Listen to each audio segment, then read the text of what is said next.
Hey friend, and welcome back. If you're new here, my name is Morgan and you are on my homestead in Wyoming, and it is Mother's Day. We were out getting the garden ready. That is what my mom wanted to do for Mother's Day. She is in town visiting and she requested that we get going on the garden, which is a huge help to me. So we started this morning, we pulled back all of the weed cloth and we are now going to till it. We're gonna do the weed cloth a little bit differently this year, so I will take you along with me when we lay it, but we are going to get our potatoes planted a couple different ways. So the first way we're going to plant them is in grow bags and the second way is in the ground. And I'm going to do a side-by-side comparison to try to figure out which way works better. We have been painting the house. We've had a lot of projects going on, but today we're going to be focusing on the garden. So let's jump down there and get going. Arrow, you a happy guy. All right, so here's a look at the bags that we're going to be using for the potatoes. So like I mentioned, we're going to do half the potatoes in grow bags, half the potatoes just in the soil, and we're going to do a side-by-side and see which one has the highest yield at the end. So these bags just open up and they do have a little Velcro window so you can look at your potatoes as they're growing, which I thought might be kind of fun. But we're just mixing 3 types of soil. So we're doing this raised bed mix. I have some Vermont compost and then we're pulling soil. We earlier mixed in some old goat manure and chicken manure into this. So a good compost pile mixed into the soil. So that should be ready to go. We're just gonna mix the soil up and then fill up the bags.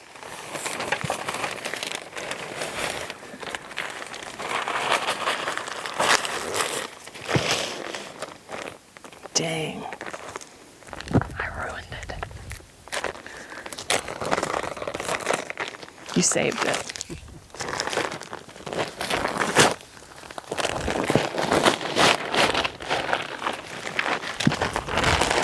Yeah. And then just like how we do the seed starting inside, we're just gonna get the soil nice and wet so that it kind of holds together. That way we're not putting potatoes in dry soil.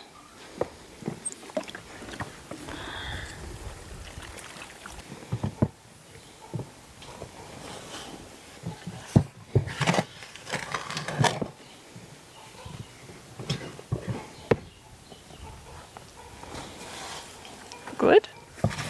All right, so we have 3 varieties that we're gonna plant this year. We are going to do German Butterball, and I got all of these from Johnny's Seeds. So there's what the German Butterball looks like. These are really good for storage. We had these, I think 2 years ago, and we loved them. They're nice and kind of a soft one. They're less dense than a russet, but they last really good in storage. Then we have a russet. So this is caribou russet, again from Johnny's. As you can see, these are a lot bigger. So these are more your baked potato type. And then I've never tried these before, but these are Pinot Gold, I believe. So I just did a small bag of these just to kind of see what it looks like and how we like them. In the past, I've done some red potatoes and purple potatoes, but we found that we've always gravitated just towards the regular ones. They look the best in dishes. They don't change colors of anything. So we decided to keep it nice and simple this year. So I'm gonna plant a couple of potatoes per bag, and we have 3 varieties, 6 bags, so we'll do 2 of the varieties per 2 bags of the same variety, and then we'll plant the rest in the garden. So the first one I'm gonna plant is this Pinot Gold, so I'm just gonna make a quick label for it. This pen that I'm using is UV safe, so it's not supposed to fade in the sun. If you use a Sharpie, it will not last very long. I've learned that the hard way. So I'm gonna put this label with these. I'm gonna do 2 potatoes per grow bag. And when I plant them, we have these eyes. I'm gonna plant them facing upwards. I'm gonna just put them a little bit underground, cover them up, and then we're going to leave the bag with a little bit of space on the top, because once the plants start coming up, we want to be able to mound them so that they can put on more potatoes. If you don't mound them, the potatoes will start showing and they can get sunburnt. So we want to make sure that there's enough room for us to be able to add more soil as this compacts and as the plants come up. So I'm just going to put them a couple inches down, leave, I don't know, probably a half a foot of this grow bag for us to be able to mound up later. And then just stick the tag in so I know what these are. And it's that simple.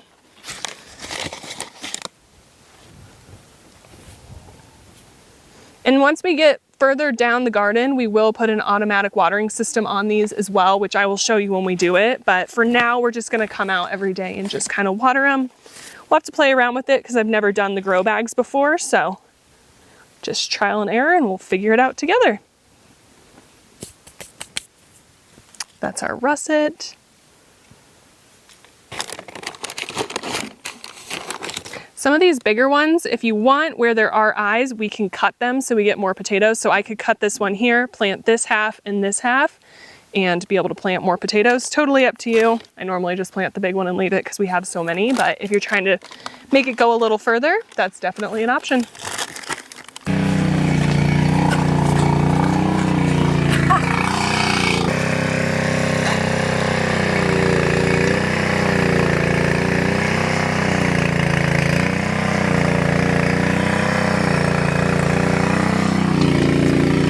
My dad went through and he tilled all of this up really nicely. So now I'm just going through and leveling this. What we're basically gonna do is put weed cloth down. So last year we did no weed cloth. Oh look, an onion from last year. So last year we did no weed cloth. We tried that with the potatoes.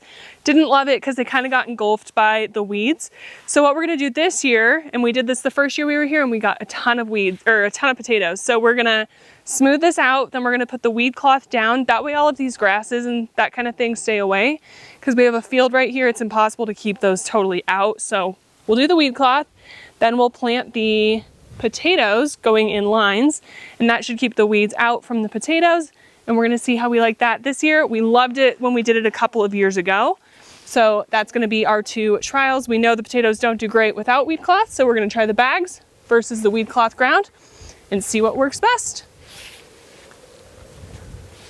We're all flat underneath. We've got the weed cloth measured out to fill this spot. We have a ton of wind, so we have to use these. Basically, it's a fence post. We drill a hole in, and then we have a washer and a 12-inch stake. So we drill a hole in the fence post. So then we literally just nail these into the ground with a 12-inch nail. We'll do that in 3 different spots, and I do a little bit of overlap. So this weed cloth is gonna stay. So I do a little bit of overlap. Then we'll take landscaping spikes and we'll push them down, going down, so that way it keeps the wind from being able to catch them. So we're gonna drill these in, we'll landscape spike this seam, and then we'll put a board down on that side just to keep the wind from coming west and lifting up the fabrics. We have to do a lot. If you don't live in a windy climate, you could probably get away with just kind of pinning it down, but we like to make sure it's really safe so it doesn't rip any of these plants out of the ground.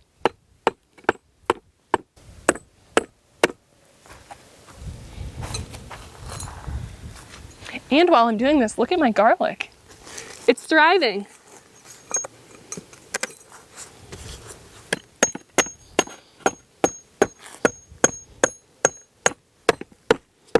Another thing to mention is once we get all of this planted, the weed cloth doesn't really catch wind. It's just once you have the weed cloth down and you're waiting for the planting, because we're gonna put holes in this. And so we find that it takes less to lift it when it's totally flush, but when we get the holes in it, then it's a lot easier to keep the weed cloth down. So this is really just for this time, and then it's not a big issue once we get the holes in and get the plants in. This is the landscape spikes that we use, and we just have this. It kind of helps. So once this sits in flush, I put one piece on this piece of, like one of these goes on this piece of fabric, the other one goes on this, so it'll straddle the two. And then I just push it in, mallet it down, and then this little piece of plastic helps distribute so that it doesn't rip.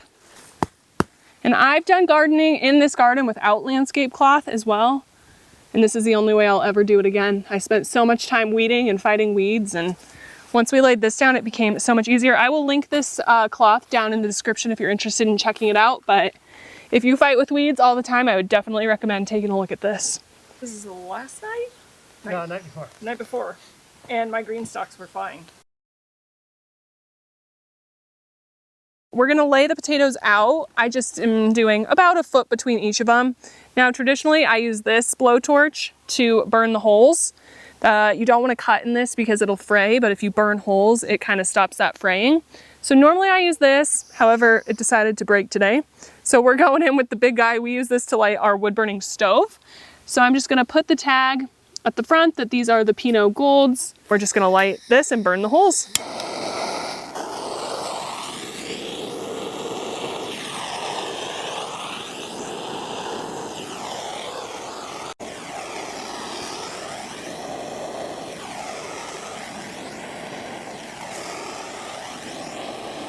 What I like to do is I just wiggle the ground up since it was just recently tilled. I push the dirt forward, slide the potato in, and then push the dirt back over it.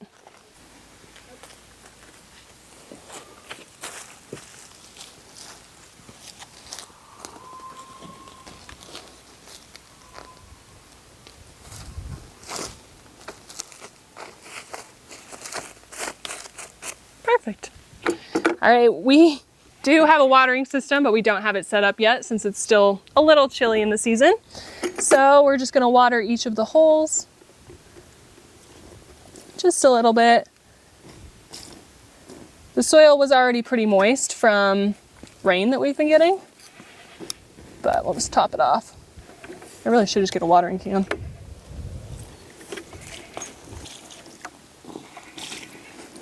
All right, we are gonna go spend Mother's Day doing some other fun activities. So we're gonna end it here.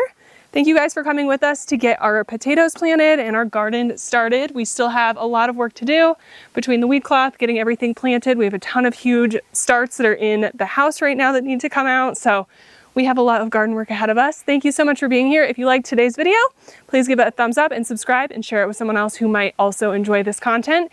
And I will catch you in the next one. Bye, friend.